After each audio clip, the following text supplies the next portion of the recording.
That's a 29, huh? Yeah. All right. Work.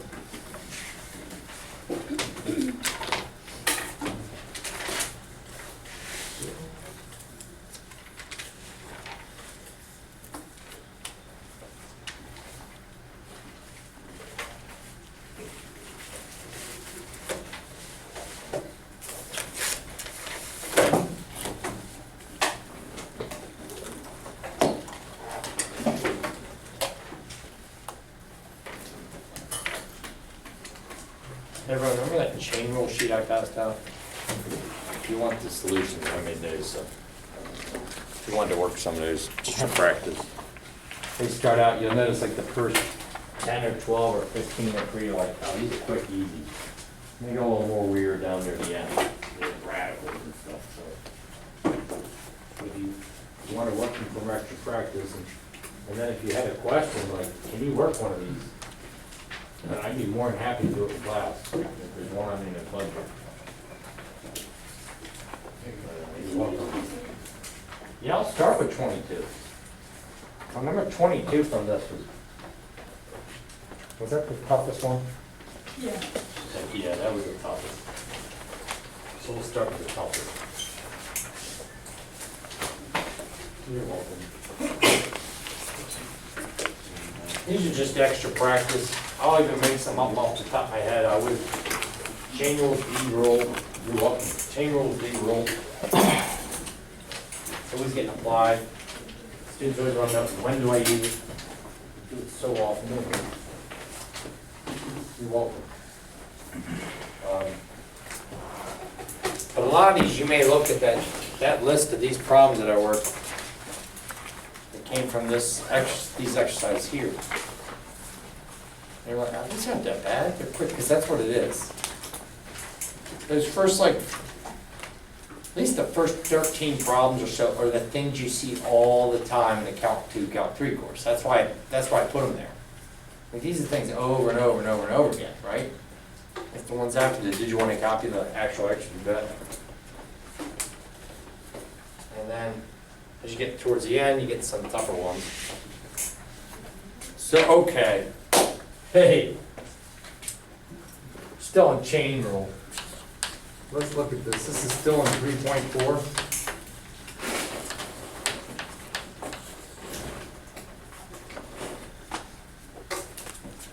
Chain rule.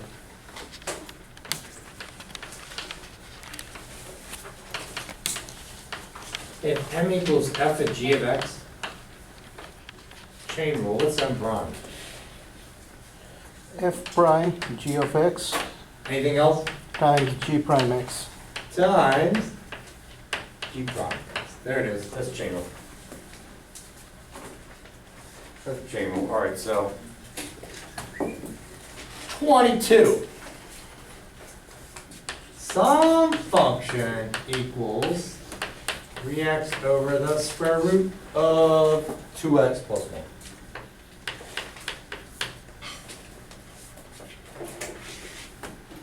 What override rule should we start with? I see a big quotient. Quotient rule, right everyone? You see this big fraction. Quotient rule? We can do product rule too. If you do product rule, you'd have to bring this up and put it to what power? Minus half. Outstanding. Does everyone agree? You go, wait, I can do product rule? He's saying, if you took that, maneuvered it up here, and just wrote 2x plus 1 to the negative 1/2. And that is totally fine. I'll just roll out quotient rule. We'll see how it goes. Okay, here, I'll call you M, and then I was going to say F and G, but that's already F, so I'll just use M and F.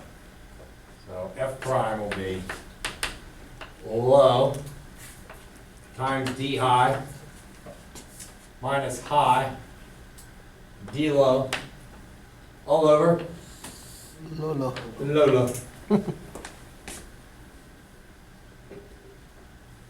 Well, M's going to be easy. Square root of 2x plus 1. M prime. That's a piece of cake, everyone. You agree? 3? So low D high, piece of cake. Low D high. You want to put the 3 in front? Yeah, use please. That looks weird. So let's just put that right there. So there's low D high. There's N. There's M prime. Minus high. Another piece of cake. Then you got M prime, and it's all over N squared. What's that squared? That's pretty easy. What's the square root of 2x plus 1 2x squared? plus 1. So boy, this thing's looking pretty easy, except for one thing. This part. You know? N prime. And what rules use? Chain. Chain rule. Do you all agree? Mhm. And you may even go off to the side and go, all right, hold up. N equals, you might do this off to the side, just to figure out this N prime. N squared of 2x plus 1. That means N is 2x plus 1 to the 1/2 power, right? So far, so good? Because I mean, I bet you all agree, like, all that was a piece of cake, so just right here. So now I'm gonna slowly work this derivative, which I see involves chain rule, because inside the radical, you go, why do you need chain rule? Inside the radical is just not an x, it's got a 2x plus 1, that quantity's underneath that radical. So we'll put a half in front, and I'll decrease this by 1. Anything else? Chain. Minus What's the chain? What's the derivative? times 2. 2x plus 1 times 2. So that's that little chain. We just don't want to ever forget this little chain here.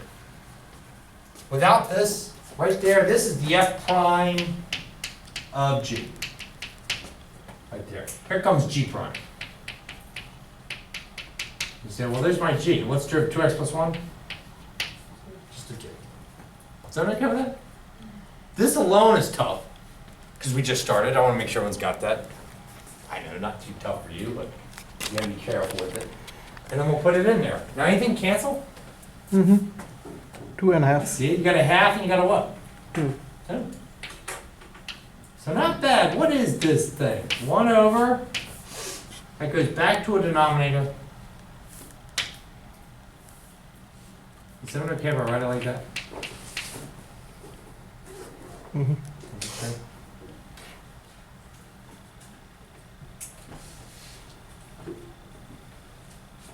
Check it over.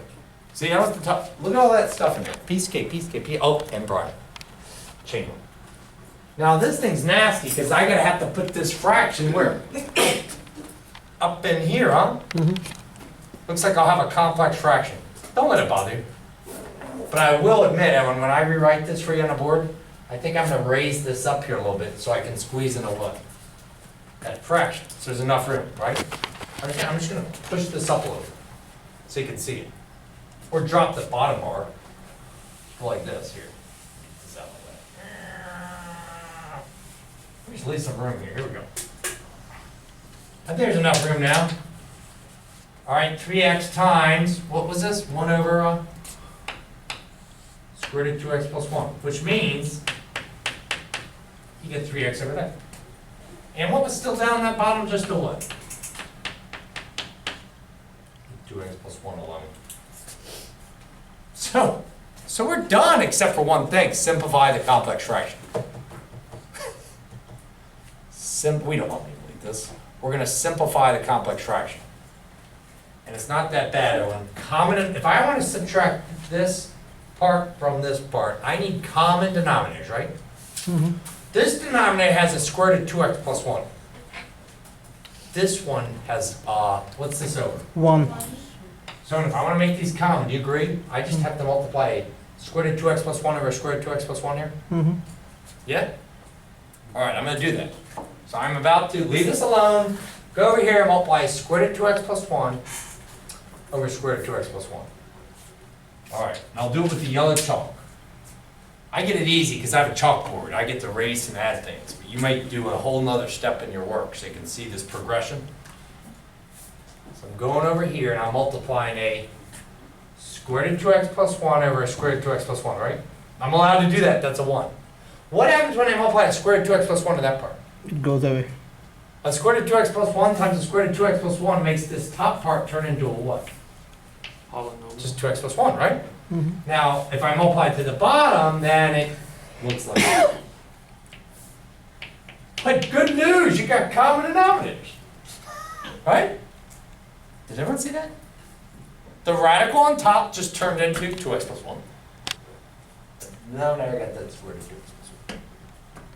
Now there's other ways to approach this. We could have done negative exponents. Like bring that back up and all this, but I think this is one easy way to do it. Oh, I need common denominators. Square root of 2x plus 1, square root of 2x plus 1, I get this. Now we're 2 steps away. I got enough room right here. That's still there. The 2x plus 1 is still there. Owen, would you distribute this? Mm-hmm. What do you get? 6x plus what? 3. All right. So, do this algebra in your head with the combining of like terms. What's 6x plus 3 minus 3x? I'll say it again. 6x plus 3 minus 3x. 3x plus 3. No one can see that. Look. 6x plus 3 minus 3x.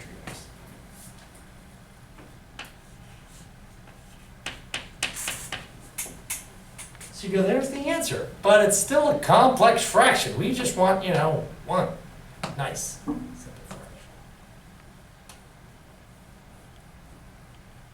But so far so good. Was that okay with all that? Mm-hmm. That's usually the annoying part of calculus. Simplifying a complex fraction. Oh, that's a radical. All right, we'll apply that. We took care of it. One more thing, though. I want to wrap this up. How do you divide fractions? This is over what number? 1. So you have a 3x plus 3 over the square root of 2x plus 1. I'm now going to multiply by this reciprocal. Mm-hmm. When you divide fractions, you multiply the reciprocal. Aha! So look how I'm going to write my final answer. 2x plus 1 plus 1. I've got this to a 1 power. This is to a half power. And you remember in algebra you add the exponents? Mm-hmm. Good. What is a 1 Plus half. plus a half? 3 halves. 3 halves. So for the craziest problem on that sheet, that's how I'm going to leave that answer. Unless you want to factor out the 1 on top. 3. So I'll put an or, look. Or factor out 3. In chapter 4, we'll be finding things called critical points. And a critical point would be a point like when x plus 1 equals 0, so that's why it's important to factor like that. But you would have found that x equaled -1 there anyways. 3x plus 2 would equal 0. Does that make sense on that? You sure? Good. That's why I want to give you that. Remember you asked about just some extra practice stuff? I got more too. But this one sheet was just focused on chain rule. This was number 22 though, right? Right, everyone?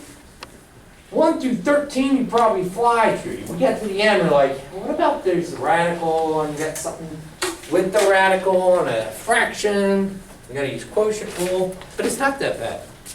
Is that okay with that? Cool. Alright, now I'm gonna think of some other thing. Here, chain rule. Something I didn't put on this sheet. Something that's not in the textbook. Something we didn't do last class. But nothing crazy. Just when would I need chain rule?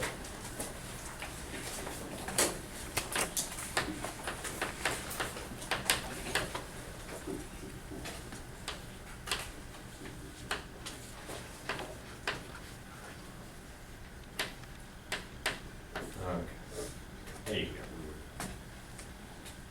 Is this hard? No, but you just gotta be very careful, thick and slow kind of thing.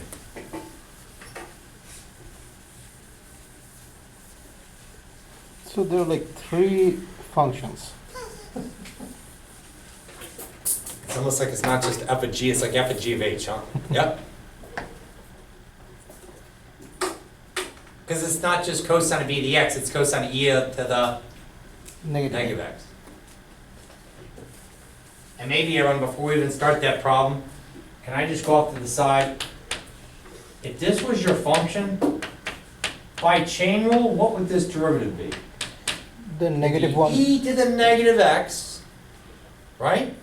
Times the chain, the g prime.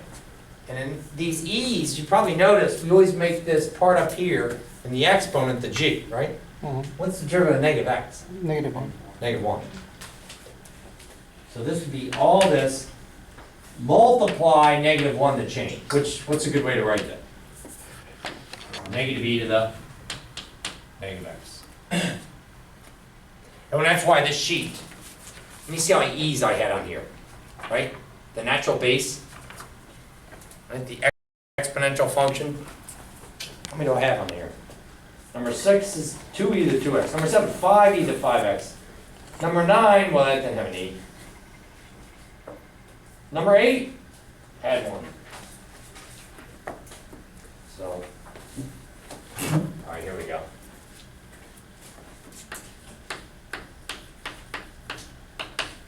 What's the derivative of cosine? Oh, here we go. SC, SC, S.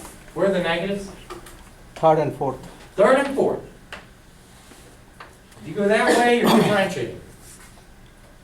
So what's the derivative of a positive cosine? Negative sine. Okay, here we go. Negative sine of, I'm gonna put there's my g. There's my g. I get to put g back in, right? There's g, put g back in. Let me describe what I just did. It's like I just did f prime, put g back in. Chain rule, right? But what else do I have to do? I did all that, now I have to multiply the derivative of this. And if you have to go off to the side to see what it is, figure it out, go right ahead. What's the derivative of this? So this gets multiplied what? Right here. But we're not going to leave the answer like that. I think we should put this in front of the sign. And what's the negative times the negative? Positive. So there's the f prime of g. There's the g prime. And you can put g of x if you want to. G of x. And our final answer is positive e to the negative x times sine e to the negative. You can also write divided by e to the power x to write. That's right. He says you can write sine of e to the negative x divided by e to the x. Remember a negative exponent? You can bring it to the bottom.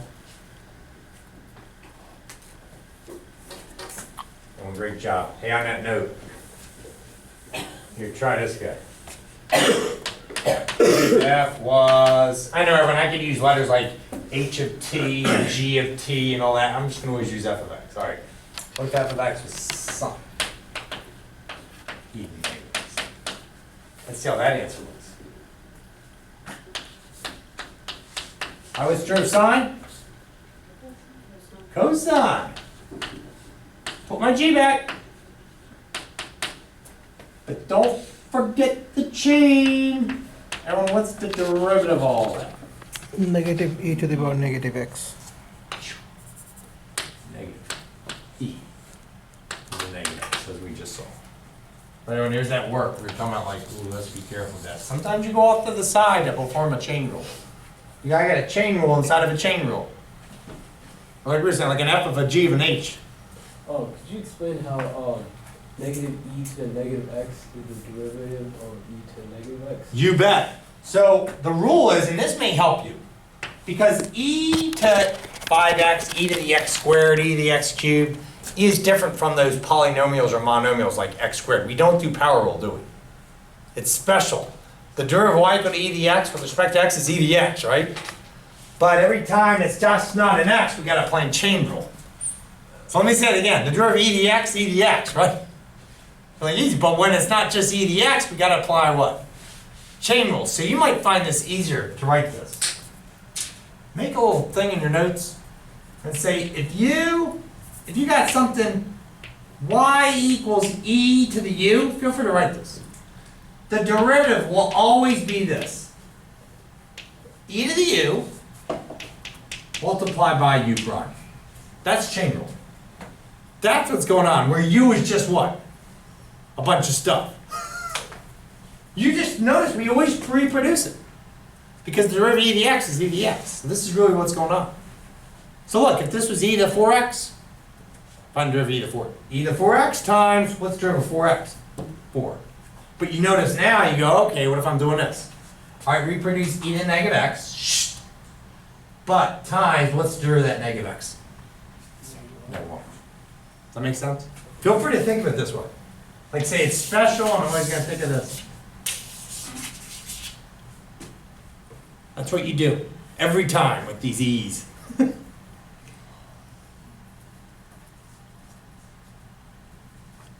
Hey, what's the best way to write that answer? All right. Negative e to the negative x cosine of?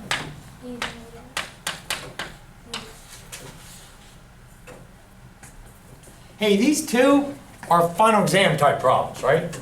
Remember when you get to the final? Remember it's like what is it again? July 15th? Right, Kayla, you're just sitting in here taking this thing, you gotta, doing all these multiple choice problems.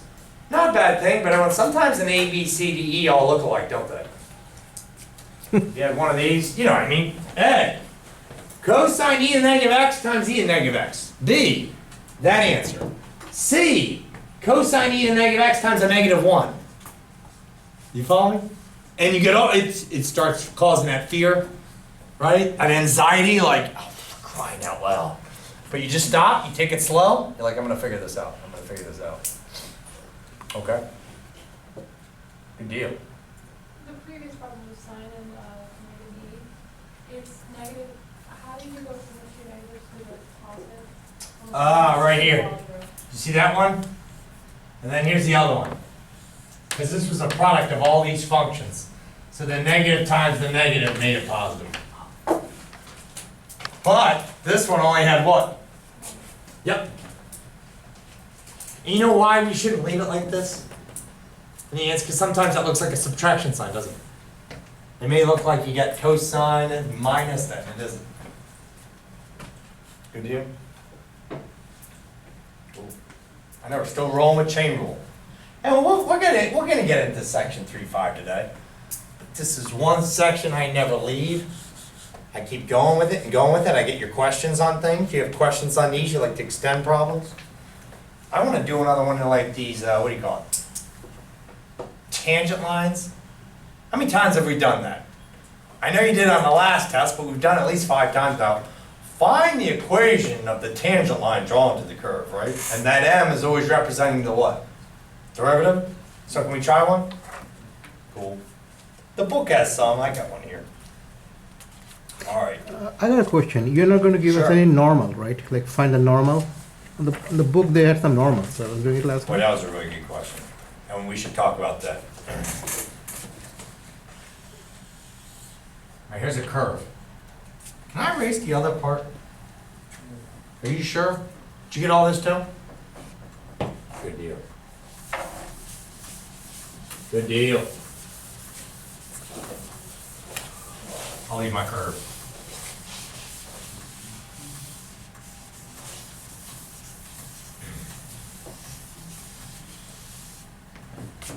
Right here, everyone, what's a tangent? Maybe something like that. Tangent. Do you agree? Rough sketch of a tangent. Well, now the textbook starts talking about the normal line. That's a tangent line. And it is linear. A normal line is a line that goes to that same point at the curve, but it's doing what with the tangent line? Guess what the degrees are right there? 90. 90 degrees. So in just a definition, so you're aware of every time you want to practice a problem out of that textbook, and they say find the normal line, not the tangent line, but the normal line. Now you know something about slopes. So let's give an example of one. Let's say the slope of this tangent line right here was 2/3. Then what would have to be the slope of your normal line from your old algebra days? You did something with it. What'd you do? The You product is minus flipped 1. it! Yes! And something else. Minus. Oh, you changed the sign. That's it. Some people say perpendicular lines have opposite reciprocal slopes. Have you heard that before? Or my teacher told me, perpendicular lines have negative reciprocal slopes, right? But you flip it, oh, that was good. And then you change the sign. Because one's positive, one's negative. So if you did a problem, you got the tangent line. Answer is letter A, tangent line. Then they go, part B, now find the equation of the normal line. I didn't want you to think like, oh, I got so much more work to do. Just go back, take your slope you found at that point, and do what? And change the what? Change the sign. Does that make sense? We can do it with our problem. Sound good? All right, give it a shot. And when y equals e to the 2x times cosine pi x. Look at that thing. Let me squeeze that cosine pi x next.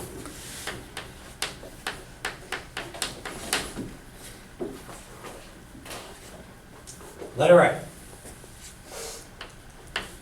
Now when did you find the equation of the tangent line? Drawn to the curve.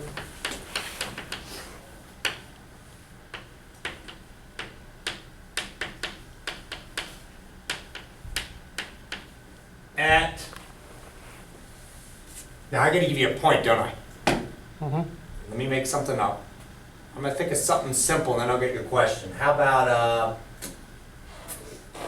x equals 0? So if x equals 0, well, let's plug that in. Everyone, what's e to a 0 power? 1. 1. What's the cosine of 0? 1. Cosine of 0 is 1, right? Mm-hmm. So at x equals 0, you get 1 times 1, which is 1. You have pi x, so that should become 0. So that's right. So cosine of pi times 0 would be cosine of 0, which is still a Oh, 1, One. 1, yeah, sorry. Yeah. You agree? Uh-huh, yeah.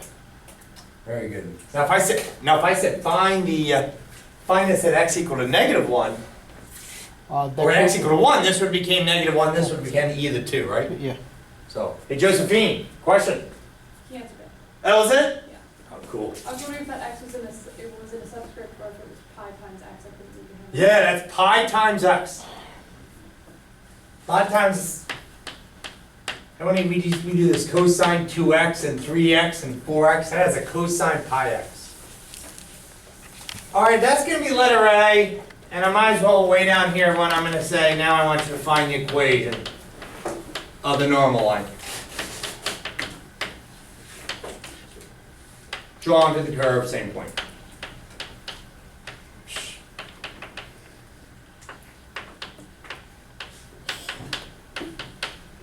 Where is it going to be? At 0 and 1. 0, 1. So have you noticed sometimes they give you x and y, other times they only give you x? If they don't give you x and y, they only give you x, just take x and plug it in what? All that? Cool. I flip-flop. I'll flip-flop. So you're used to it. Sometimes they give you the full xy ordered pair, right? And other times they just go at x equal to 0. And for you to get that corresponding y, you just plug it in the original, true? Wherever, I already know these answers. Don't they look like this? Both of these. Both my answers will look like this, won't they? Would the coordinates be given? A lot of times that coordinate is given. Not every time though. They either do this or they say x equal to 0. But you'd find that other y value by doing what? Just putting it right in there, right? Because it's got to be right in that function. Does that sound good? So if you put in the calculator that The equation. calculator would do that. It would do it nicely, actually. Because the cosine of pi times 0 is a cosine 0, 1. But I still encourage you to use this. It's really not that bad. I'll make it once, we'll leave it up all class, right? Like, there's the unit circle, right? And I'll do the Charlie Sheen and the Charlie Sheen and the Charlie Sheen and the Charlie Sheen, right?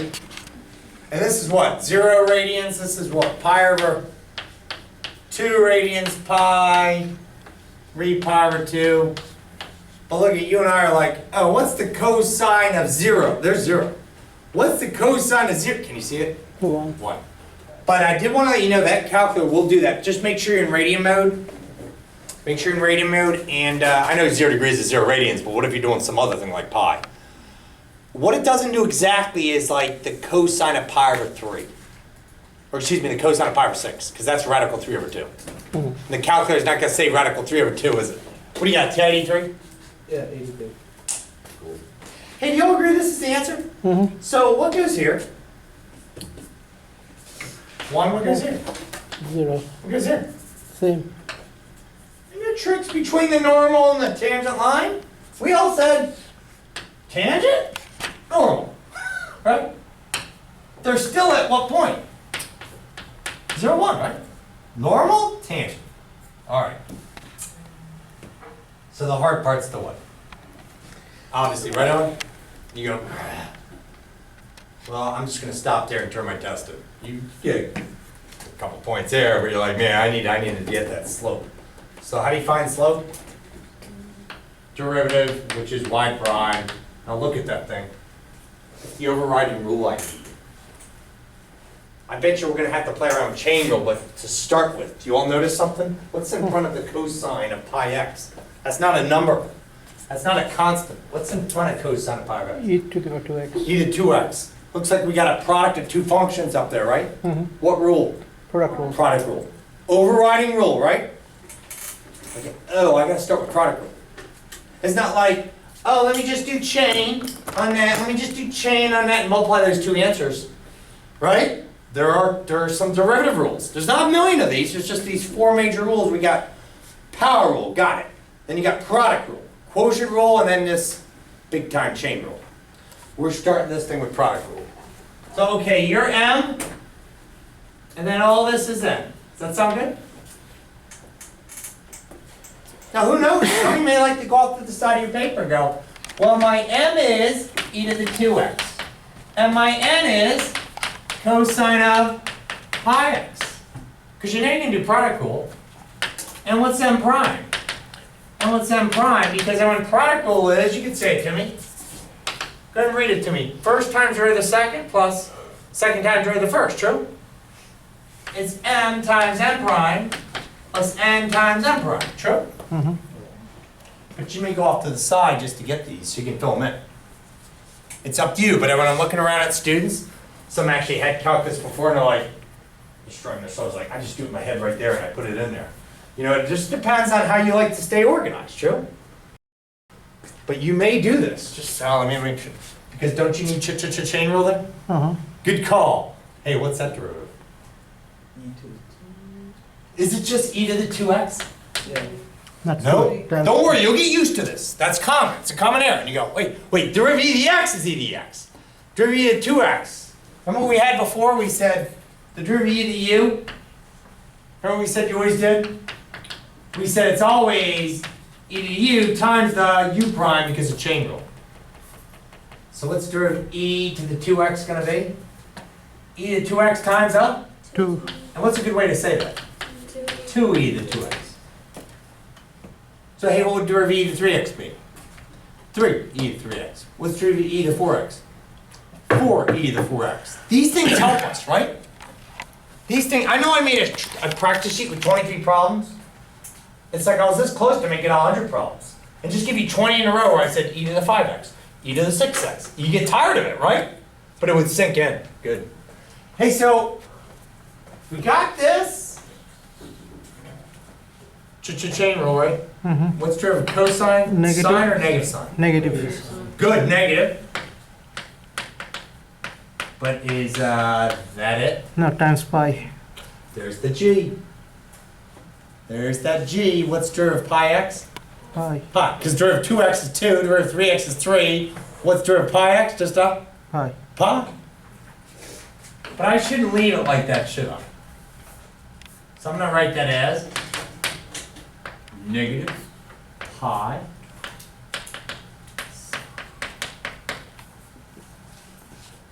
Is that okay, this? Now, where am I going to jam all this? All right, let's check it in here. You ready? There's e to 2x. There's 2 e to the 2x. There's cosine of pi x. Some of you do this. Some of you do this. That's okay. There's m. There's m prime. There's n. And lastly, what's m prime? M prime is negative, not a subtraction sign, but negative pi. Professor, you got it That's wrong. not right. Which one did I miss? Yeah. It's wrong. The Nah, primes are wrong. Oh, the m prime. Thank you so Yeah. much. I did that on purpose. No. And primes should go over there. M prime is the what? 2, right? And what's this Professor. M prime right here? Yeah. You bet. So this is the 2 e to the 2x. And let me squeeze that in right here. And thanks again. Everyone, here's m. And the m prime is at negative pi sine of Pi x. pi x. I'll get this closer too. 2e to 2x.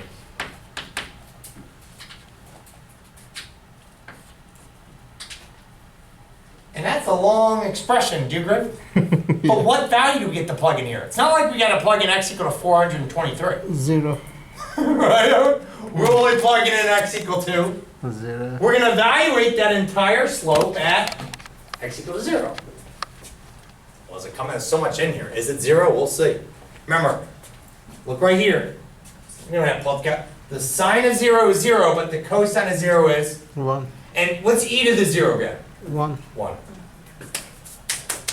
right, let's see what we get. E to the 0? 1. See, we're going to evaluate all this stuff at x equal to 0. So before I fill in this answer, right here, y minus 1 equals m times x minus 0. Let me just do all this at x equal to 0. Okay? I'll put an equal sign. E to the 0, 1. I love this. I don't care if it's got a negative pi. What's the sign of 0? 0. Plus Cosine of cosine of pi times 0 is cosine of 0 is. 1. And lastly, what's 2 times e to the 0? 2. So check out all that math, everyone. That's our slope. That's the slope of the tangent line. What do y'all get?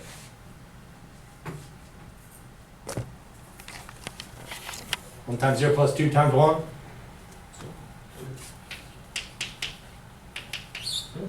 All right, let's get it in here.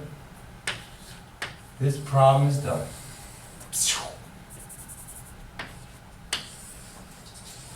You may want to pretty that up though.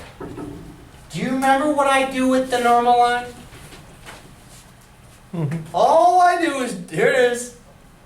2, I gotta Flip it. flip it and change sign. What's the 2 flipped over with a different sign? Half. Negative half. There you go. Now you may be like, I want to pretty this up. You can. You might put it in the slope intercept form. I think this is, here I'll just draw an error. Isn't that y equal to 2x plus 1? Mhm. And that's y equal to -1/2 x plus 1. Why'd you flip it again? Perpendicular lines. Perpendicular lines have what we call opposite reciprocal slopes. How do you know that's perpendicular?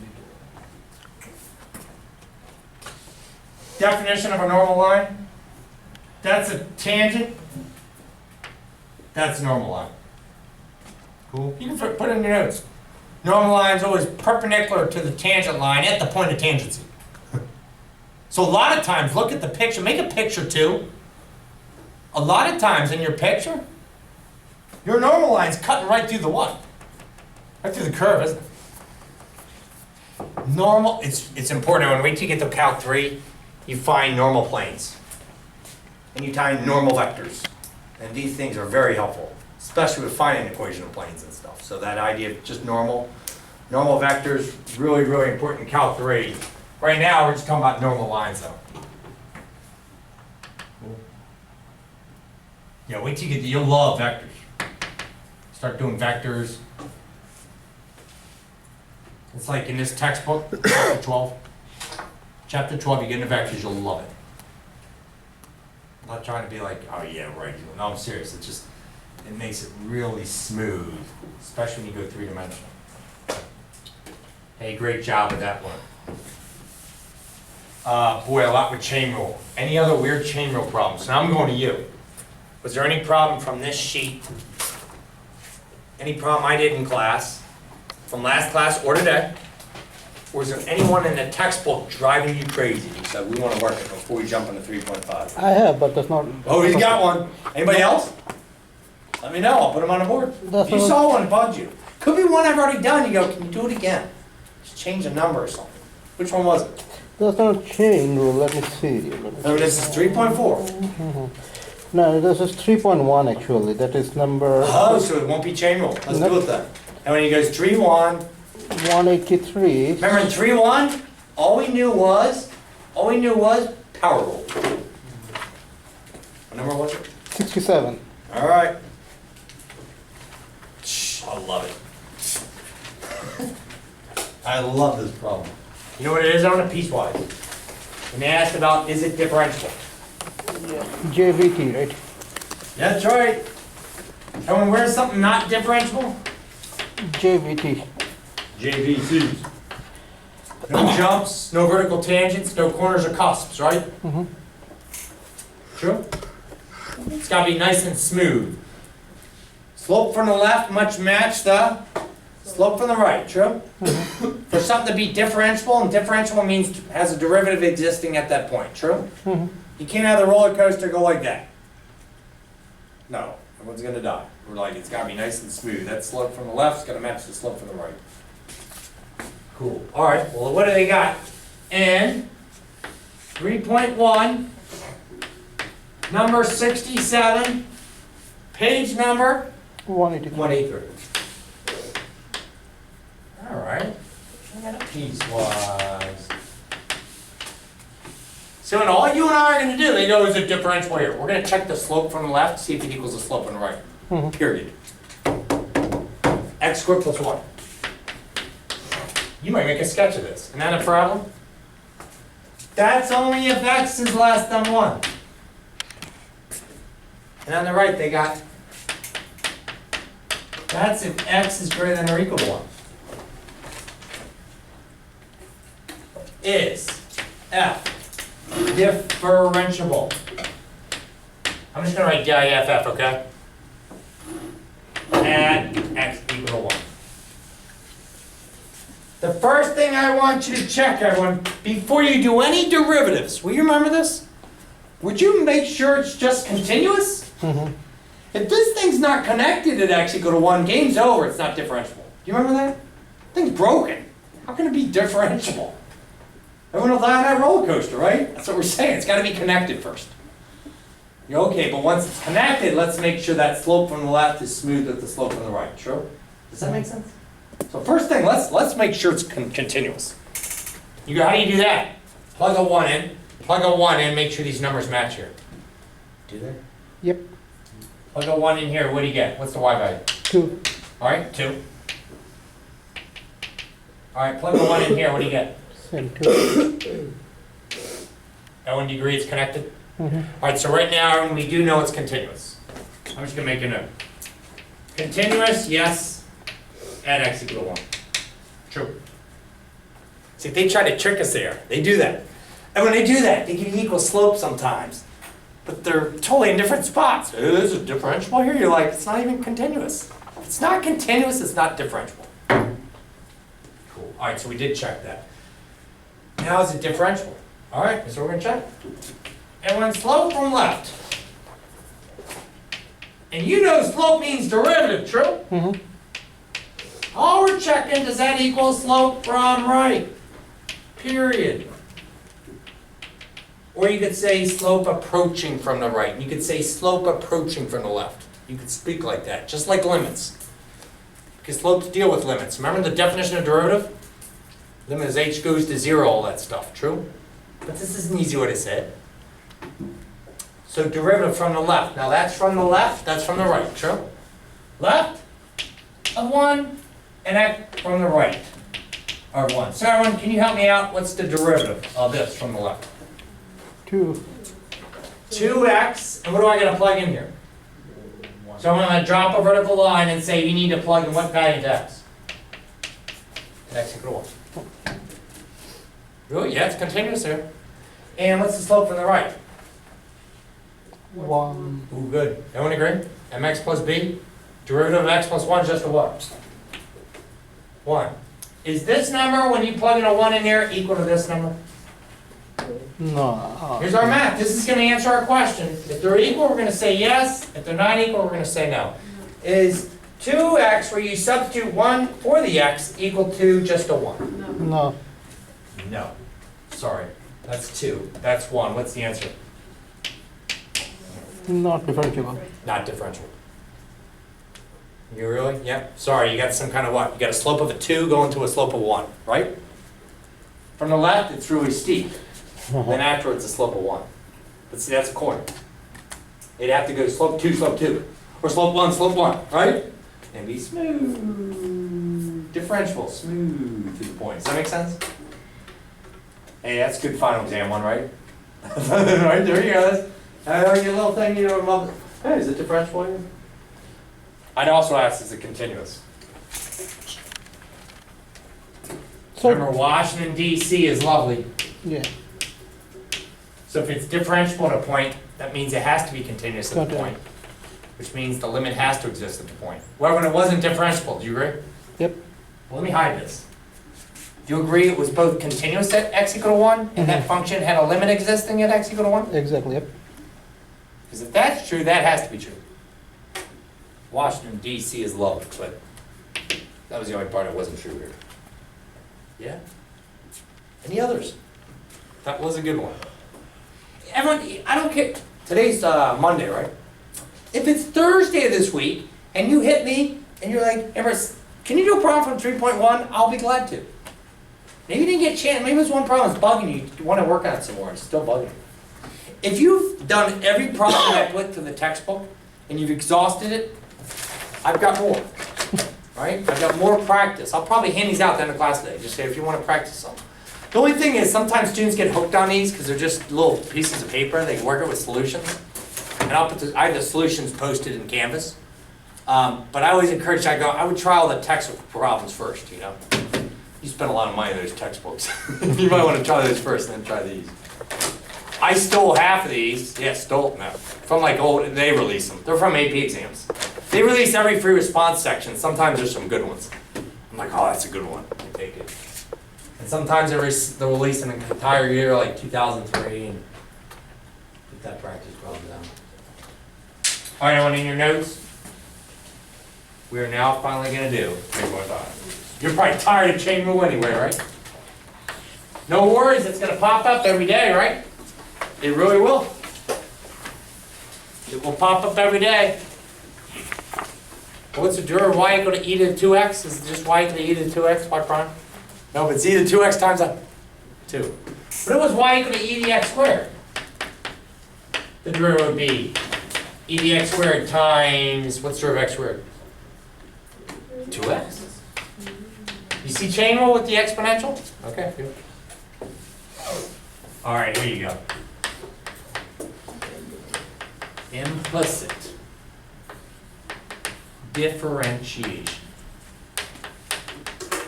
Everyone, implicit differentiation.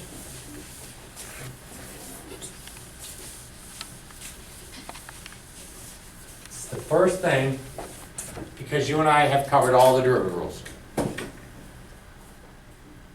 So what's this for? Everyone, every problem I've done so far, I've been doing this. Do-do, do-do-do, do-do-do, do-do-do, do-do. Every time I did you notice that? Or I didn't say y, I said f of x. F of x was explicit off that equal sign. Explicit. Explicit. This is titled implicit differentiation. So it sounds like with these problems, though, when you're not going to have that y just sitting what? Off to the left of the equal sign. You're going to get something like this.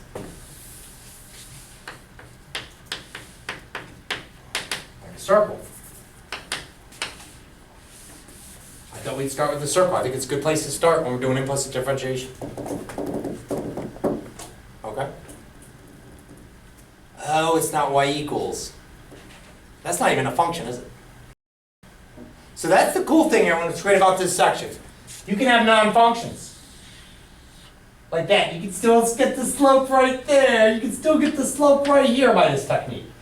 Implicit differentiation is going to be very helpful when you have non-functions. Things like circles. Because you will still get slope, but we just got to know the technique. Okay, now some of you go, hey, we can solve for y here, subtract x squared, but don't you get a plus or minus? I know, doesn't that get weird? And what if this thing had like x cubed y, and then xy squared plus, you know, all this other garbage? True? So, implicit differentiation. Step 1. Differentiate both sides of the equation with respect to x. All right, that's going to be our first step. Let's differentiate both sides of the equation with respect to x. If you want to put that down as a step, you can. I want to give you time to write that. Implicit differentiation. Differentiate both sides of the equation with respect to the letter x.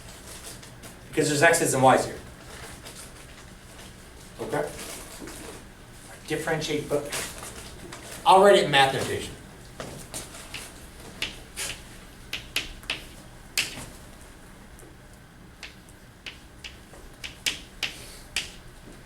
Differentiate both sides of the equation with respect to x. By the way, I think you're going to find this right side real easy. What's the derivative of any constant? 0.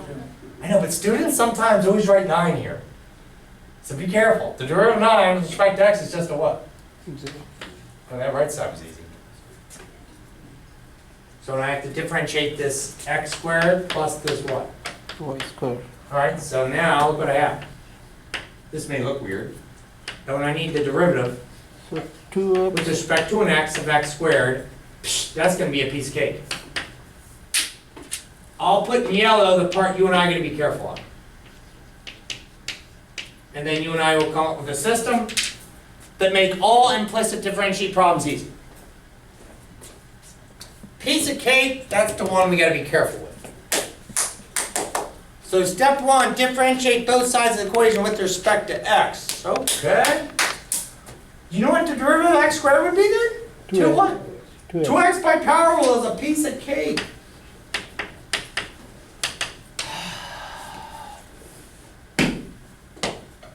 Here's the tough one. Differentiate this right there with respect to x. Hello, that doesn't have an x in it, does it? No. Do you see what I'm saying? Do you see, I should say, do you hear what I'm saying, right? It's kind of weird, isn't it? Differentiate this with respect to what letter? X. You go, what are we going to do? Well, we're just going to apply chain rule. And don't let it freak you out, because this is the first time you're going to see it. You go, what? We're going to apply chain rule. All right, we're going to do this. You really? Mm-hmm. Yeah, just do your typical derivative. I'd have to take the 2, right?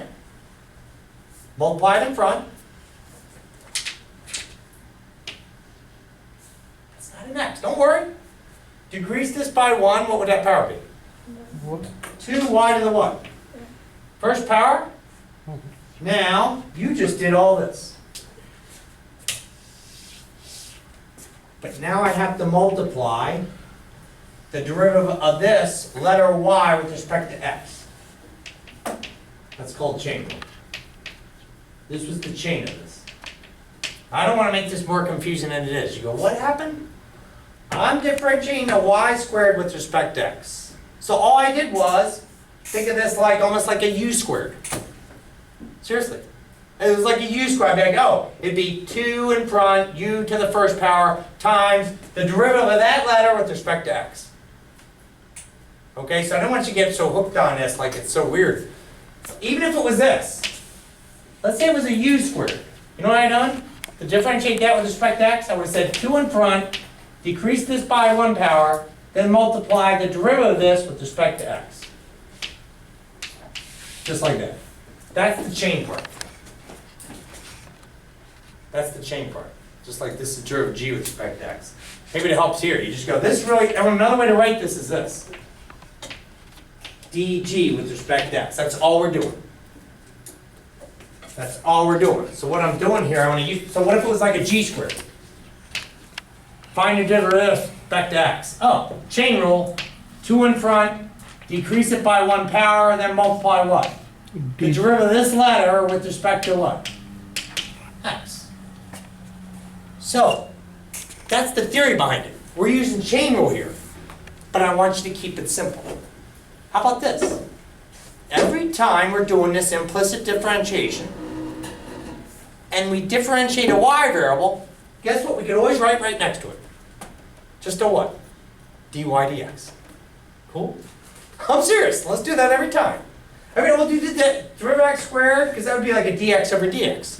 But every time I differentiate a y variable, right next to it, I'll just write what? dy dx. This is really this part right here, which is like that. But keep it simple. Don't think it's like, oh, this is a crazy section. Just every time I'm taking a derivative, and it's got a y in it, I'll do the power rule like this. I'll do the power rule, but right afterward, what will I write? dy dx. Okay? Hey, who's had calc before? Some of these students in there, they're saying to themselves, well, they're not going to write that. They've got an easier notation. They just write this.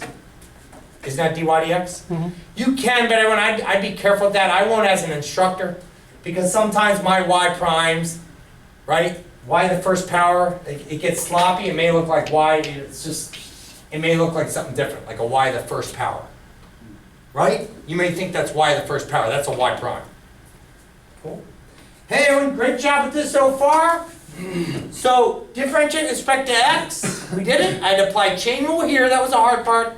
Last step, I need you to solve for dy dx. I need you to manipulate, this is the last step. You need to manipulate this equation and isolate the dy dx. Our goal is to find the derivative of y with respect to x. I should put that over here.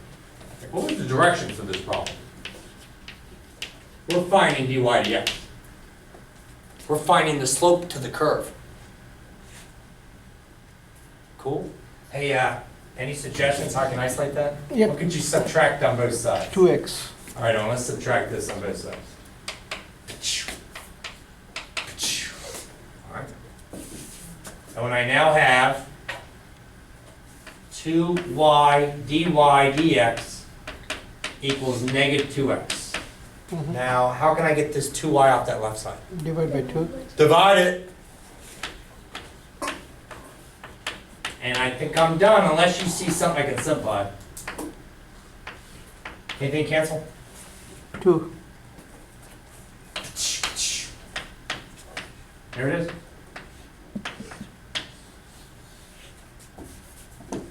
This will find the slope of any tangent line to the circle. And this will find the slope of any tangent line to the circle. So I say we have some fun here. I'm going to draw the circle. Anybody know the radius of that circle? 3. 9 or 3? 3. So here we go. Pictures help us see things in math. Let's draw a picture. Radius 3. Let's find a few slopes, okay?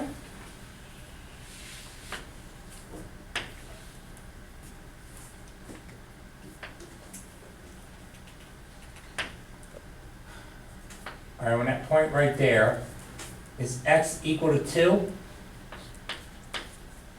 and y equal to the square root of 5. That's the point on that circle. Do you agree? What's 2 squared? 4. What's the square root of 5 squared? 5. 4 plus 5 is what? 9. So that's why I was picking a random point on this circle. Can you find the slope there? There's your formula. And we'll all just draw a tangent line and pick what's the slope going to be? For this formula, what would it be? Just put an m equals negative 2 over root 5. negative 2 over the square root of 5. All right, let's just pick another point on this side, Owen. How about this point right here? How about the point negative 2 for x, y is square root of 5? Could you find the slope of that tangent line to the circle? So that should Plug it in there. That gives you the slope, right? Slope of tangent line to a circle. Slope of tangent line to curve. How cool is implicit differentiation? You can find slopes of curves that go like figure eights and stuff, you know? You get slope here, get slope here, get slope here, you know, you can do it with this stuff. Cool? Hey, what is that slope? And when I get negative 2 over square root of 5, which makes it what? positive. Hey, does this flow with our picture? Positive slope? Negative slope? Oh, one of my favorite parts. I don't even know if you're going to need this formula. Anybody know the slope right there? 0. You all are good. I heard you were quick. Why are you like 0? We'll plug it in. You're still going to get what? 0, right? What's another goofy point? How about right here? I think you all know. Right there, what's the slope of a line like that? Undefined, and that point everyone was 3 comma 0, so if I plug in negative 3 over 0, you bet that's undefined. Look, it's an undefined slope. See how this gives you the slope at any point on this road? But keep it simple. Put it somewhere in your notes. Say implicit differentiation is actually easy.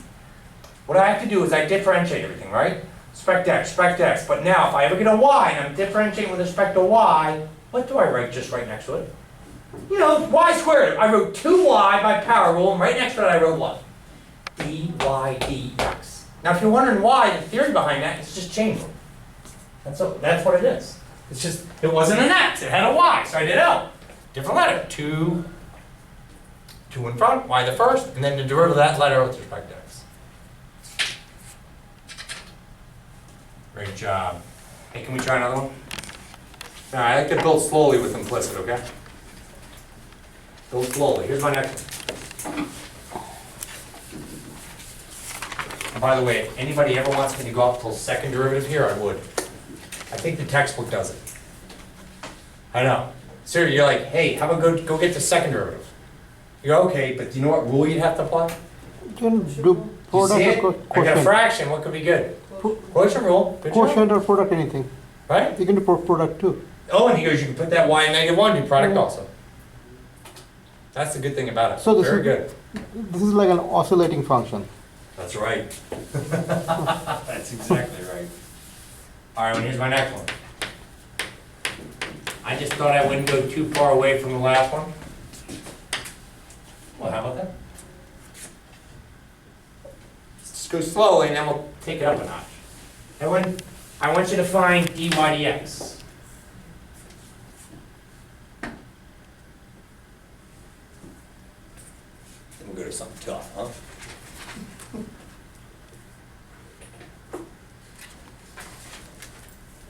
This is in section 3.5.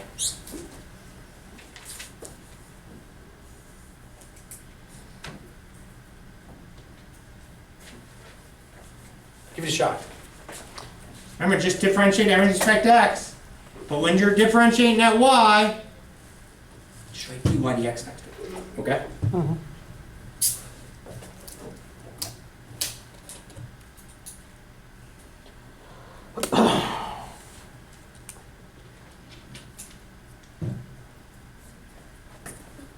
Hey, here, differentiate that with respect to x. What would you get? 0. What's your in that respect to x? 3x squared. Implicit. It's easy. Huh? Do you agree? Mm-hmm. This is it. Oh yeah, but what do you do here? Plus 3y square. And the bells are going off. I am now differentiating something with what letter? dy dx. And according to our rule, what do I write right next to it? Do you all see that? Because I differentiated something with the letter y. I applied chain rule. That's really what I'm doing.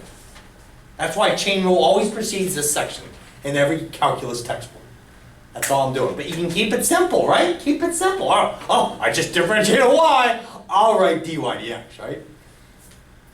And I don't want you to just do it without any meaning to it. You can always say it's coming back, this is what we're doing. You're just writing something like that. That's all you're doing. Except instead of a G, it's a Y. That's the only difference. Hey, what do you get for your answer then? Subtract the what? 3. This answer's like the last one, huh? Mm-hmm.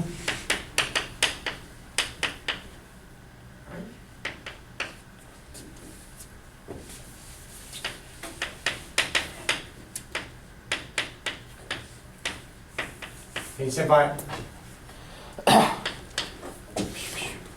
When you increase the power in the equation, does the derivative automatically increase by 1 as well? Which part? The, Because the last one was negative x over y, and it was only x squared plus y squared. This Oh, is x cubed plus y cubed. oh, that's right. That's the only difference. No, I'm saying, does it do that all the time? That's right. Yep. That's exactly it. And I wanted, the reason I stepped it up like this, Kelly, ready? This 3y, I mean, sometimes people think that the derivative of y cubed is just 3y, right? If they say differentiate, you get just 3y. The derivative of y cubed, by power rule, is 3 in front and y to the what? Second. But you're right, what if this was y to the sixth? It'd be 6y to the 6y to the fifth, and then right next to it I would write dy dx. Cool? So, how hard do these get? Something like this. And then when you got x to the fourth, oh, that was easy. Oh boy. Oh boy. Oh boy.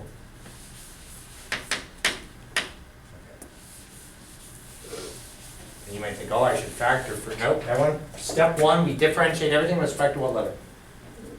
X. X. So that 11 is going to be easy, I'll just turn to what? 0. That x to the fourth will be easy. What will it turn into? 4x cubed. So here we go, look. Differentiate, we're looking for dy dx in this problem. We're looking for the slope of this goofy curve. I have no idea what it looks like. But that's 4x cubed. Remember get it? Yeah, cool. Hey, go way over here. What's this? Because that's easy. Easy part first. 0. I think you're used to this now. What will that turn into? Because it's got the y. 2y dy dx. Differentiate, all right, it's got the y. 2y to the first times dy dx. dy dx. And when if you read through your textbook, your author writes it like this. Because isn't y prime dy dx? Mm-hmm. True? I will not write it like that on the board. I'm worried you think that's y to what power? 1. Like y to a first. I just got ahead y to a second. You might think that's y to a first. So I just like to, I like to make it stand out too. It stands out, big dy dx in there. Okay? We haven't seen this yet.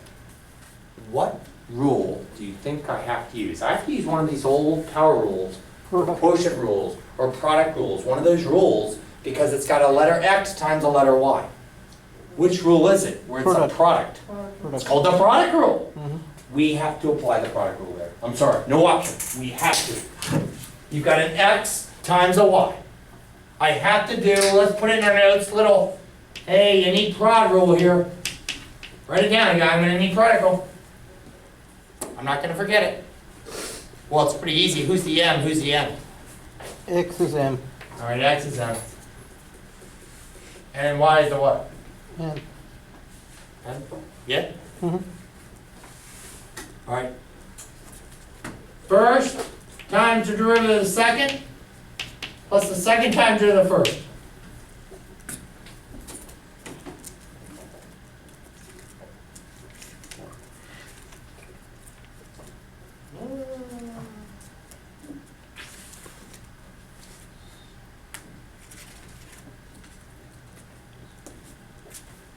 Okay, let's hope I don't mess up this product rule. You fixed my problem last time. All right, what's that? And what's that? X? What's that? What's that? Just a what? Y? Now, do I have to do anything goofy with that N? No, because it says just write down the what? The letter N. According to product rule, right? What else is easy? What's M prime? 1. I love it. So these three parts were easy. M was the X from product rule, right? N was the Y, that was easy. And what's the derivative of X with respect to X, just a what? 1. But here we go again. This is telling me by product rule I have to differentiate what letter? Why? And every time we do that, right? We differentiate it, then we write down what?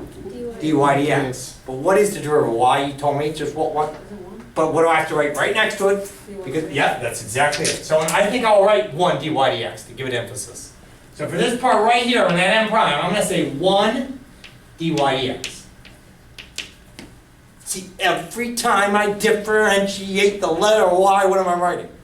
Dy dx. Now students have asked me for years why I didn't put a dy dx over here. That's the misconception. You know what they do? They go, I thought every time you write the letter y, you have to put dy dx. No, no, no, no, no. You're close, but that isn't it. It's every time you're differentiating something with the y. Does that make sense? We're doing product rule. Product rule said first time derivative second, plus the second time derivative first, right? When it's plus the second, we just write it. But when you differentiate it, you got to put the little what? Dy dx. Or some students like to just put y prime, and you can. Those of you in here who prefer that. Those of you in here who are very organized, and you're very neat in your writing, and you're comfortable just writing y primes here and y primes there.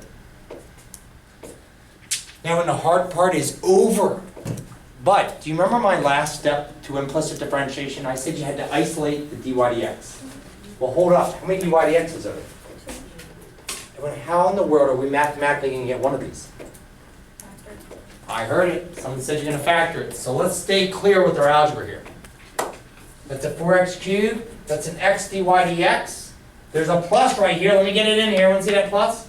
I think I'll write this again. Just write it neater. 4x cubed plus x times a dy dx plus a y times a 1 plus a 2y times a dy dx. See, I like to make it stand out. Equals what number? 11 or 0? 0. I know, a lot of students write 11 sometimes. I forget about that.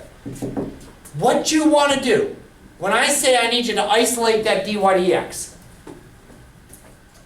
you go, what's the process, what's the algebra technique? Anything that does not have a dy dx, would you get it on the other side of the equation right away? Right now, what doesn't have a dy dx? Get it over on that other side.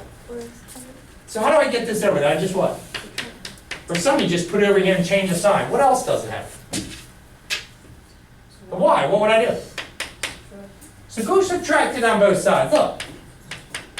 Da-da-da, da-da-da. So now look what you got. Oh, we are closing in. Oh, you are closing in on the answer for dy dx to this funky curve I made up. Oh yeah, but I still got 2. I still got 2 dy dx's. How many do I want? 1. But Amber, do you see my technique? This is called algebraic manipulation. I said anything that did not have a dy dx multiplied to it, other side of the equation, right? Now I've got everything with dy dx's here.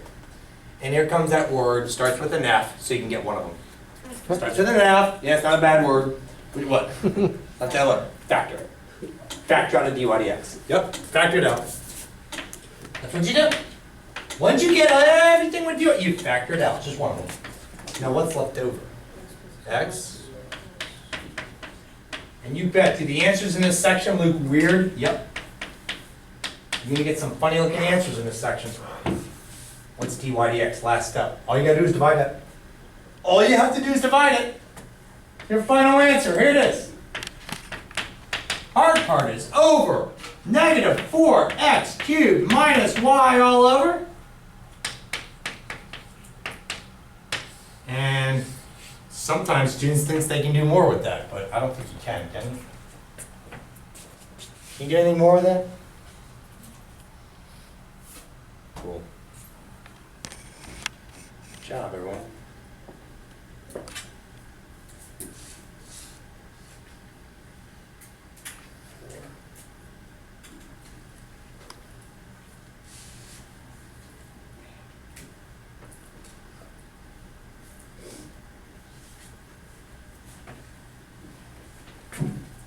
Evan, if you actually want to find and compute a slope, we can for fun. Let's just make up a really small y value. How about the y value of y equals 2? Will that work? Mhm. All right, y equals 2, and let's use an x value of 1. Is everyone okay with that? Okay. So the only thing is if I did this, you'd be like, come on, Professor Messenger. If you're just picking just a typical point like 1, 2, that point has to be right on this curve. Do you agree? Mhm. So can I tweak this a little bit? If x is 1 and y was 2, 1 plus 1 times 2 is, what's 1 plus 2? 3 plus, what's 2 squared? 3 plus 4? 7. Oh. Do you all agree? So let's just make this a 7, for example. Did you know this next step, what would this be? 0. Right? But is that point on that curve? Just to give us something we can play around with? Is that point on that curve? 1 plus 1 times 3 plus, yep. So what would be the slope at that point? This is slope. This finds slope. This has great application. It finds instantaneous rate of change. It finds the slope of that curve. That weird curve I made up. All you gotta do is it finds the slope at that point. You just plug in a point. If you did it at that point, Alan, I'm just gonna say here, look. Oh, well, let's substitute at the point 1, 2. So you're gonna plug in 1 in for x and 1 in for y. Plug in 1 for x and 2 for y. You get negative 4 minus 2 over 1 plus 2 times 2. So negative 6 over what? 5. Just to give an example. That would be the slope of that curve at that point. Slope of a tangent line to the curve. Oh, let me go back to you. What if they said slope of a normal line? Oh, just take it, what? Flip it and change it what? Okay, they don't do it often. They don't do it often. Cool? Are you gonna do it on the 10? No, I think I'm just gonna go slope and tangent line. You okay with that? I know, because it just, you might be like, no, do it, it's an extra problem. All we gotta do is change the slope. I think I'll just do slope and tangent line. I know. Hey, let's see how crazy this gets. I wanna throw a few of these at you. Let's see if you're just an expert with this stuff. Go into directions, find what? dy dx. All right. What kind of differentiation is this called where the y is kind of mixed in the middle? Not explicit, but implicit differentiation. Here, try this. All right, y cubed x. Everyone, do you notice a product rule there? Mhm.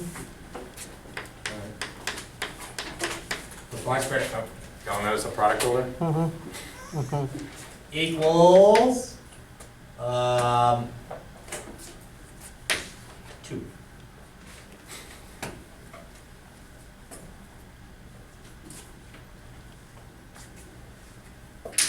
So I think this thing's gonna get long. How many product rules you gotta apply? 4. You need a prod rule here. And you need a prod rule here. Because I'm going to differentiate that side with respect to x. I'm going to differentiate this side with respect to what? X. So here I go. M times m prime plus n times m prime.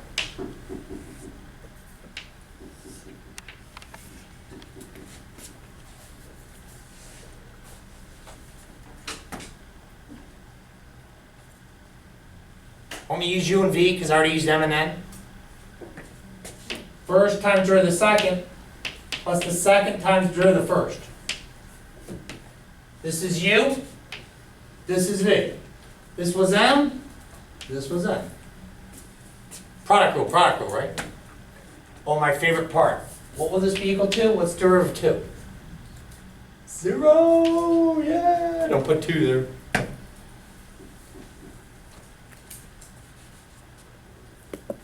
All right, be careful. What's M? Is that on the grid? What's N prime?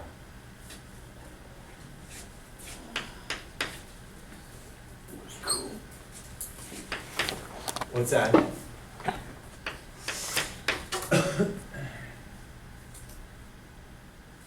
Here go the bells. The bells are ringing right now. Find M prime. M is what? Y cubed. We're going to write 3y squared and right next to it, dy dx. Kelly, outstanding. Everyone agree? I'm going to write 3y squared dy dx. Why? Because I'm differentiating with respect to x. What? Chain rule. So right here, dy squared dy dx. Every time I differentiate that y, I'm putting dy dx. I want to tell you what's common on my tests. So all that's done, but we got to do a product rule on this one. No, I meant again. Oh no, great question because it's a 3. Oh, sorry. I know, great question. Hey, Kelly, this is what's common on my test. There's something about this, Owen. That's perfect, that's perfect, that's perfect, that's perfect, and students write 3y dy dx. There's something about the y cubed. They just think the derivative is what? It's not, it's 3 what? Power rule becomes 3y squared, right? If it was y to the 10th, it'd be 10y to the 9th. Good. All right, now there's a plus between these, and what's the u now? What's the u? Y squared, Y squared, what's v prime? 2x, 2x, plus, what's the v? v X squared. squared. And here we go. What's u prime? 2y dy dx. 2y dy dx. I'm not writing y primes up there, and I think they get all confusing. Look at all the writing. You might miss it with your eyes, but you can if you prefer that. There's a lot of students in this class, you're like, I took calc before. I like to write y prime. The author does it. Stewart does it. He finds it easier just to put a y prime there and a y prime there. He finds that easier to write. Right. Can we write y prime in the final answer, I guess? Heck yeah. And if you want to, trust me, I'm not going to mark you wrong and go, why did you write y prime here? The author does it. Me as an instructor on a board, I get so worried that this next to something like that or something, someone might think that's y to the second, y to the first. Because my derivative slashes, maybe I don't slash them enough or something, right? So for emphasis, I always write what? dy dx. Do you remember the next step? How do I get dy dx by itself? Take factor common. Check anything on this side that doesn't have a dy dx. So what would go over here? That what? Y cubed, right? Oh, so I just put it over here? Hold up, we subtracted on both sides, so what sign would it be? So watch, I mean, this is where a lot of students like to save time writing. Because this is a lot of writing. So in your head, you're like, okay, I would subtract y cubed on both sides, get that. Now how would you get this thing over here? Kelly, I'd have to get this, it doesn't have a dy dx, I want it on that side of the grid, I'd have to subtract it, right? So I'll subtract it, it would become a negative 2xy squared. Mhm. Is that okay with that? So here, let's get these off here, then look, you're going. We subtract everything, there it is. Well, let me write everything that's left over here, what do you have now? Oh, and I like to clean this up a little bit, look what you have, you got a 3xy squared dy dx. Plus a 2x squared y dy dx.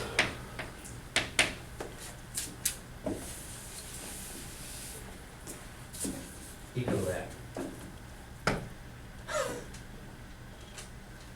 What did we do next? Sometimes students stop, they go, I got confused, I didn't know what to do You next. can factor out Factor, and then when you do with that part that's left inside, you'll just what? the y on negative. So when you may find yourself doing 2, 3, 4 steps at once with these. To save writing, it's up to you. But when I grade it, I'm not one of these, like, where's the 5 steps? If you were taking an AP exam, like my old days with my AP, yeah, I'd be telling them, write every step, because they're going to get that person's right, you know. You never know if that grader's going to be like, nah, I didn't show everything.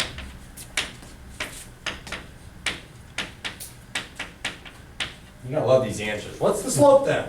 There it comes. Negative y cubed minus 2xy squared all over.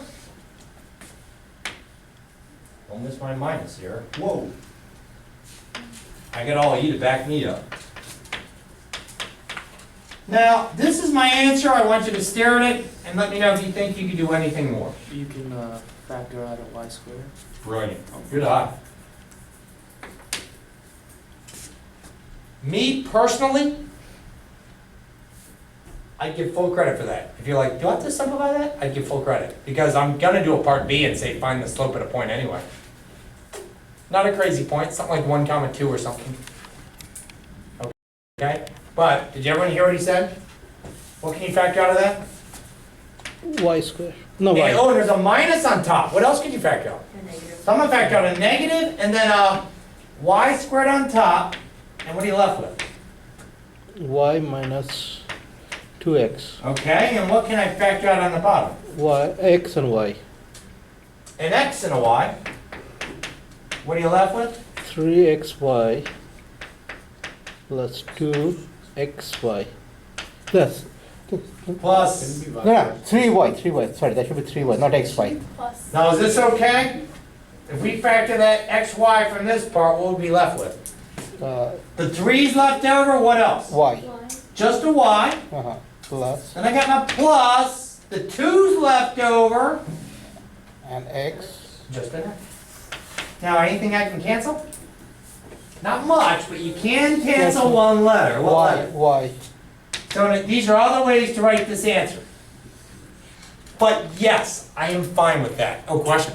Shouldn't it be plus Plus y 2x, plus yeah. 2x? Oh, thank you so much. That would be right here. You're the best. Oh, when I factor out that negative, that means both of these are what? Positive. And thanks for pointing that out. Who else saw that? I saw Kelly did. A lot of the others. Great. And y squared over y. I can cancel out one y. And what do you get? Y plus 2x. All over? X times 3y over 2x. But let me be clear. For me, is that okay for me?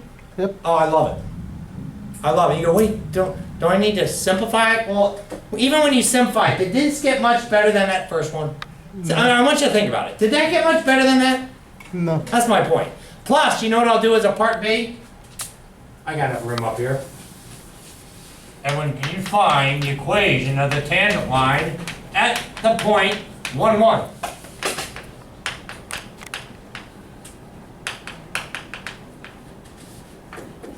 Is 1, 1 on that curve? I tried to make it so it would be. Let's Is it? say 1 plus 1. Yeah. When is 1 comma 1 on that curve? Uh-huh. Alright, what would be the slope at 1, 1? So, Alright, was that, that okay with this, or do you see something weird? Look in your eyes. Are you sure? so that should be And negative. thanks again for pointing out that plus in there. There's a plus in there. So negative 1 to the 1 plus Y minus y at 1 2. equals m times x minus x at 1. Alright, what's that become?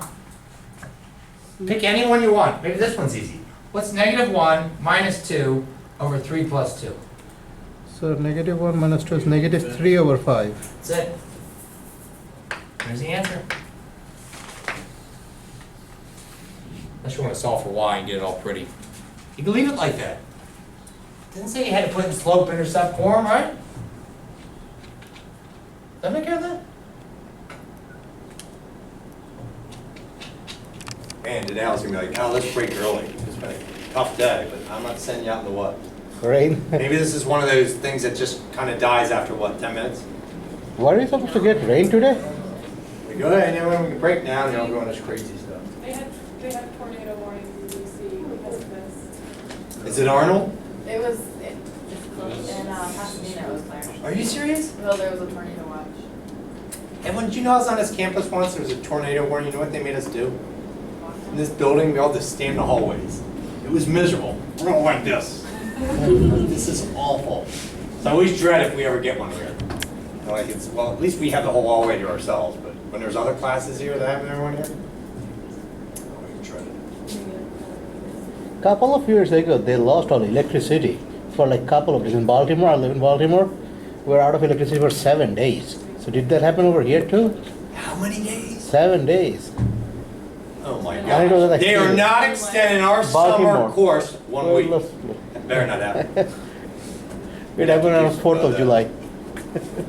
Remember when it was the earthquake? Wasn't there like how many years ago? Like 3? 2011, 4 years August ago. 2011. No way, but then there was I was in the, that when I was over in Schwartz building, No, but then there surfing while I was teaching. I was like, I know, I was like, everyone, let's get out of here. I went by classrooms, people were like, thought there was things like you had to hide under the desks and stuff. I'm like, we're getting out of this building, now. No, but I remember there was a, what was it, a hurricane in like 2012 though, and we lost like power for like 6 days. Hurricane Sandy? Yeah. Yeah, that was, Right? God. That sucked. that was a day and a half after my wedding.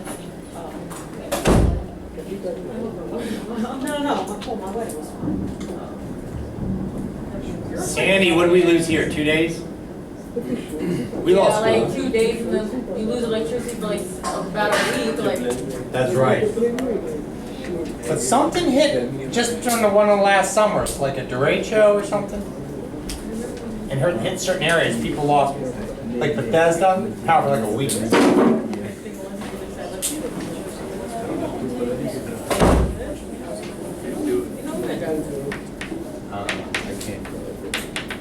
All right, I want to put this down. All right, that's interesting. Does this look familiar? Yep, sine inverse x, yep. Still though, what section we in? We're still in 2.5. Don't worry, it's thing, everyone. I don't think I'm gonna wrap up 3.5 tonight, but at least we can do one inverse trig function. Does that sound good? Mm-hmm. I know, I was about to say, all right, let's break, let's go out there. I'm like, nah. I hope this thing dies soon. Unless someone can pull up radar on their phone. That's not like, no, this can come for the next few hours. This is interesting. There's another way that this can be written. What's the other way? Arc sine of X. x. This is written in 2 different ways. Inverse sine of x, arc sine of x. It's called an inverse trig function. Wait, we've done all the trig derivatives. We haven't done inverse trig. True? Where did the author put it? In 3.5. All right, now how many trig functions are there total? 6. 6. Well, let's concentrate on 3 of these inverse trig functions. And today we can start with the most popular inverse sine. All right, so that's inverse sine. We're going to find dy dx. All right, so we're going to find dy dx. This is out of the way.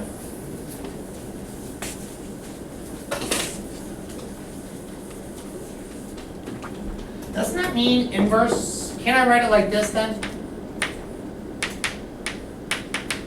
Mm-hmm. Yep.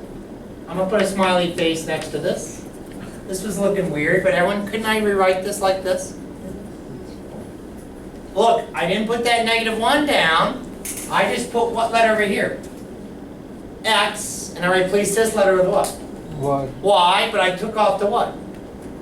The little -1, do y'all agree? Mm-hmm. And in fact, I think we should all draw a picture right now of a right triangle. Because sine and cosine and tangent deal with what kind of triangles? Right triangles. And I would like you, isn't this the angle? Mm-hmm. Isn't that the angle we always talk about? Well then call that like angle theta. But in this problem, I'd like you to call it angle y. Okay? So far so good? But I'll look at my first steps. What's my goal? I'm trying to find what? dy dx. And we knew something's up because this is kind of weird looking, isn't it? The inverse trig function is a little scary looking, true? Mhm. Well, my first step, all I did was put this y here, put this x here, and I removed that -1, and I'm allowed to do that. I'm allowed to do that. This relationship means that. Y is the inverse sine of x. That's one way to say it. Another way, y is arc sine of x. One of my favorites is this. All right? In this case, to say y is the angle whose sine is x. Y is the angle whose sine's ratio is x. All right, now if anybody wants to write that in your notes, you can. That's my phrase. We all know y is inverse sine of x. Okay. What's another one? Y is arc sine of x. But listen to my phrase. Y is the angle whose sine's ratio is what? X. Y is the angle whose sine's ratio is x. Look at my picture. Y is the angle whose sine's ratio is what letter? X. But everyone, if it's a ratio, it's a fraction. X over what? Y or X over what? If it's a fraction, X over what's underneath it? 1. A 1. Does everyone agree? So in your triangle, would you show me where X over 1 would be? Because of SOHCAHTOA? Where can I put the X over 1? X will be on the right Opposite? over hypotenuse. And where's hypotenuse? The- Right here. Everyone agree? Uh-huh. So in our picture, would you put an X for a hypotenuse and a 1 for hypotenuse and X for opposite? Uh-huh. Now let's follow this again. Here's my give you fact. Y is the angle whose sine's ratio is x over 1. Okay, that's what it means. But when I wrote this, I wrote x equals sine of y. Now look at this image. Now is this true? Is sine of y opposite of hypotenuse? Yep. See, this is really over what? 1. 1. Does everyone see that? Mm-hmm. But when we don't write the 1 underneath, do we? So Kelly, I'm going to take that divide 1 now. Now, this is what you and I are going to do. Let's differentiate both sides of this equation because you notice y isn't explicit. Do y'all see that? Mm-hmm. Differentiate both sides of the equation with respect to the letter x. Okay. Left side can be easy. What's that derivative? 1. Du over dx basically. Right? He goes dx dx. Dx over dx is what? 1. 1. Now, when would you differentiate this with respect to x? The bells are going off. Bells are going off. Whenever we differentiate anything that has that letter y in it, we're always going to write down right after it dy dx. Yes, sir. So what is the derivative of sine? Cosine y So I'm going to write cosine y, and right next to it I will write dy dx. a dy dx by implicit differentiation, right? Every time I differentiate anything with what letter? Y, when it's implicit, I write down dy dx. Now, can you isolate that dy dx? Yep. 1 over cosine y. Alright. So I'm going to isolate this dy dx and say it's equal to 1 divided by cosine y. And there's one last thing I need you to do. Could you go in this triangle and substitute something here? Yep. But hold up! I don't know if you did this in a pre-calc class. You see our pretty little triangle there? There are 3 parts to that triangle. There are 2 legs and a hypotenuse. What's the hypotenuse? 1. What's this leg? X. We didn't figure out this leg. But what's that theorem? Starts with a P, Pythagoras. Can you help me do Pythagorean theorem? Yeah. So 1. I'm going to start out by calling this letter B. Does that work? Or your letter B right now. B squared plus x squared must equal what? 1. 1 squared. So B squared plus x squared must equal 1. Can you solve for B here? Mm-hmm. Subtract the x squared on both sides, and then take the what? Square root. You know what? I want you to draw it right here in your triangle.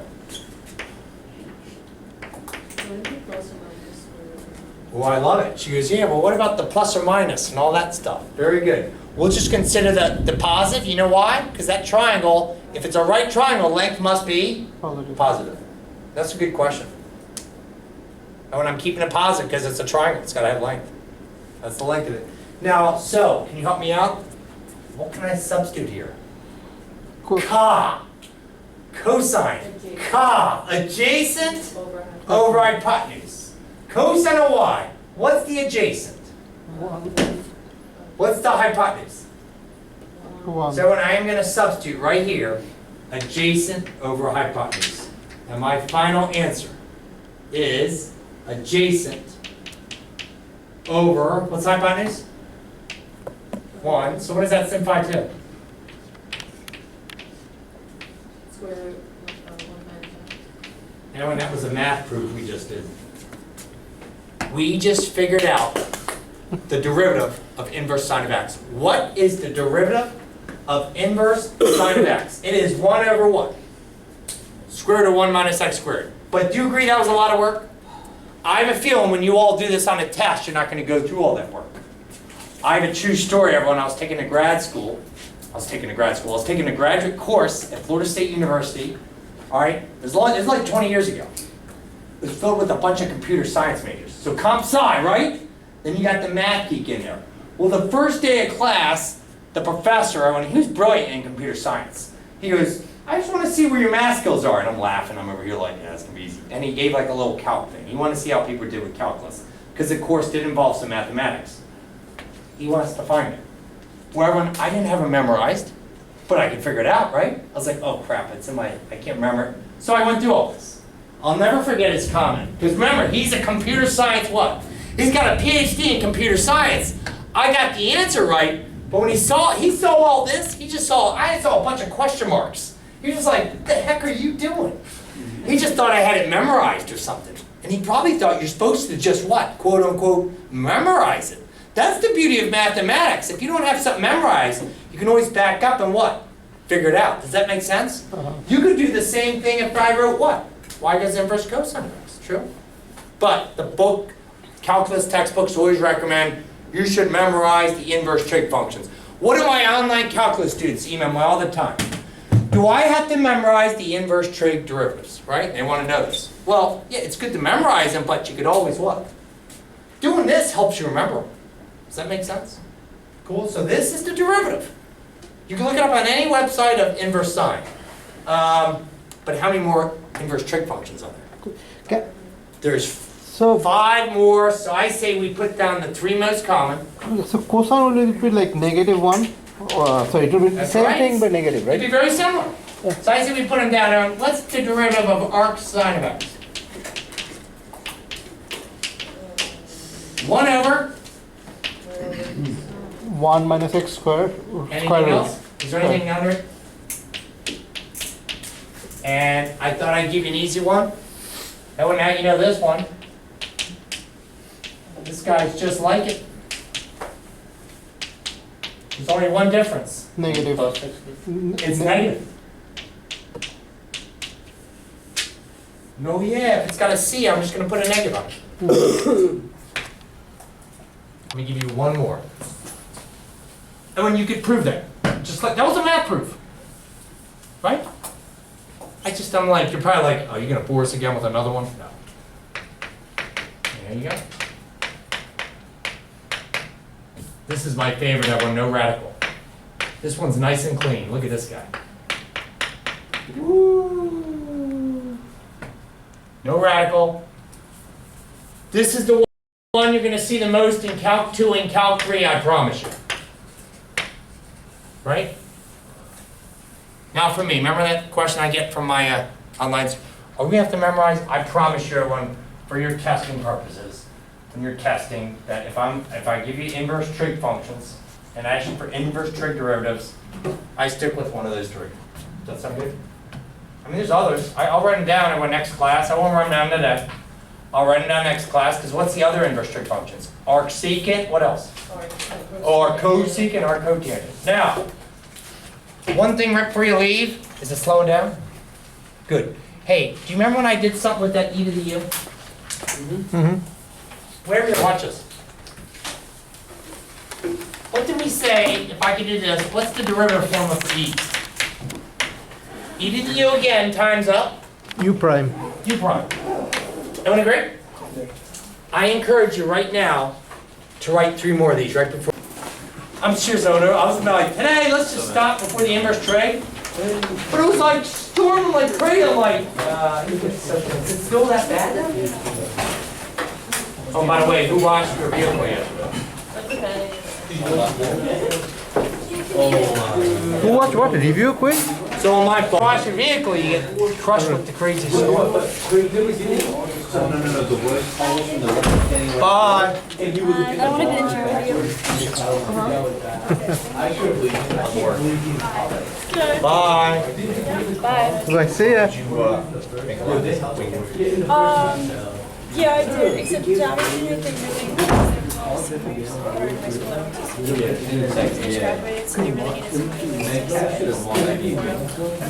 that good? I was supposed to serve. So you nailed it. I don't know, I got paid hourly.